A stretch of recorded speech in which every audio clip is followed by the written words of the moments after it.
বাবুর মা দুটো মুড়ি দাও তো। প্রতিদিন তো দোকানের মুড়ি খাও, আজকে আমি মুড়ি ভেজে তোমাকে খাওয়াবো। তাই নাকি? তাড়াতাড়ি মুড়ি ভাজা শুরু করো। এখনই যাচ্ছি মুড়ি ভাজতে। মা, আজকে কিন্তু শুধু সাদা মুড়ি না, লাল হলুদ সব রকমের মুড়ি ভাজা হবে। লাল হলুদ মুড়ি সে আবার খাওয়া যাবে তো? বানিয়ে দিচ্ছি, খেয়ে দেখো কেমন হয়। মা, এটা তো আমাদের জমির ধানের চালের মুড়ি না, যেটা তুমি কদিন আগেই ধান সিদ্ধ করেছিলে? হ্যাঁ হ্যাঁ, তোমাকে খাওয়া বলে কষ্ট করে চাল বানাইছি।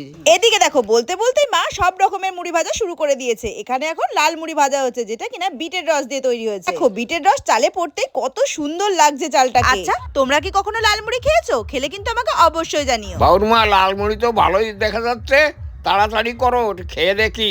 আরে বাবা, শুধু লাল মুড়ি নাকি, এবার দেখো হলুদ মুড়িও আসবে। সাদা মুড়ি দেখেছি, লাল মুড়ি দেখলাম, আবার হলুদ মুড়ি দেখবো? হ্যাঁ হ্যাঁ, বাড়িতে ইউটিউবার বৌমা থাকলে কত কিছুই দেখতে হবে, নতুন নতুন অনেক কিছু খেতেও পারবে। তাজা বলেছো। মা, কি সুন্দর দেখতে মুড়িগুলো। সব মুড়ি তো ভেজে ফেললাম, এবার খেয়ে দেখো কেমন লাগে। দেখতে যখন ভালো দেখা যাচ্ছে, খেতেও বোধহয় খুব ভালো হবে। তোমরা কে কিরকম কালারিং মুড়ি খেয়েছো সেটা কিন্তু অবশ্যই জানিয়ে যেও।